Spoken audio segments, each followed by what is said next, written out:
Sometimes we ask ourselves, what drives a woman to murder? Unlike the opposite gender, women are sometimes not expected to do heinous crimes which include murder. Greed, lust, jealousy, sadistic pleasure and revenge are the main factors why women kill.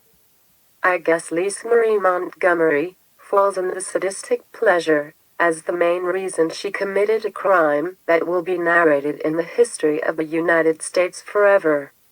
Lisa Marie Montgomery, born on February 27, 1968, in Melvern, Kansas.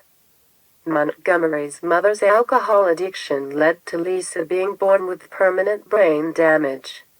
She was raised in a physically, emotionally and sexually abusive home, where she was allegedly raped by her stepfather and his friends, and beaten, from the age of 11. She sought mental escape through drinking alcohol. When Montgomery was 14, her mother discovered the abuse and reacted by threatening her daughter with a gun.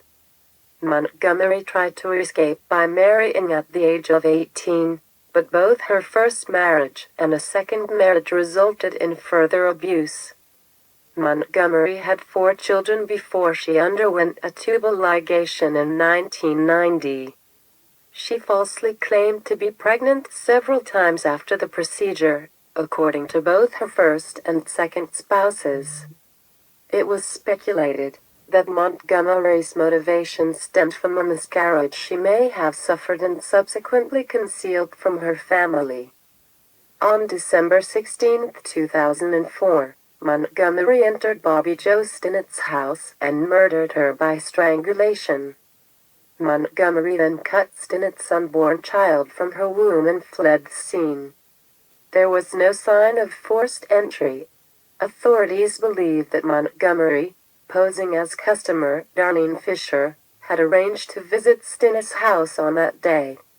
It is known that Bobby Jo Stinnett was expecting the arrival in Skidmore of prospective buyers for a terrier at about the time of her murder.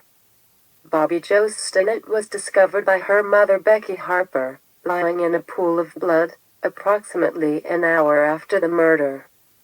Harper immediately called authorities and described the wounds inflicted upon her daughter as appearing as if her stomach had exploded.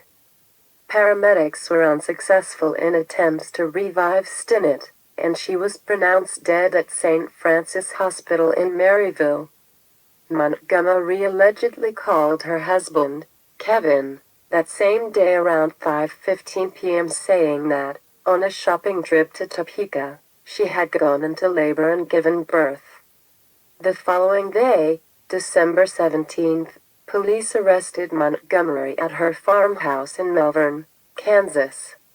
Further possibilities surrounding her motive were raised following speculation that her former husband planned to reveal she had lied about being pregnant in an effort to get custody of her children. It was surmised that Montgomery needed to produce a baby to counter this charge of habitual lying about pregnancy. Montgomery was charged with the federal offense of kidnapping resulting in death, a crime established by the Federal Kidnapping Act of 1932, and described in Title 18 of the United States Code. On October 22, 2007, jurors found Montgomery guilty, rejecting the defense claim that Montgomery was delusional. On October 26, the jury recommended the death sentence. On March 19, 2012, the U.S. Supreme Court denied Montgomery's certiorari petition. Montgomery, who is registered for the Federal Bureau of Prisons, she was incarcerated at Federal Medical Center, Carswell in Fort Worth, Texas, where she remained until she was transferred to the site of her execution. For a long time, she was the only woman with a federal death sentence at Federal Medical Center. Judge Gary A. Fenner formally sentenced Montgomery to death on April 4, 2008. Montgomery was executed by lethal injection on January 13, 2021, at the United States Penitentiary in Terre Haute, Indiana. When asked if she had any last words, she replied, "No." She was pronounced dead at 1:31 a.m. Eastern Standard Time.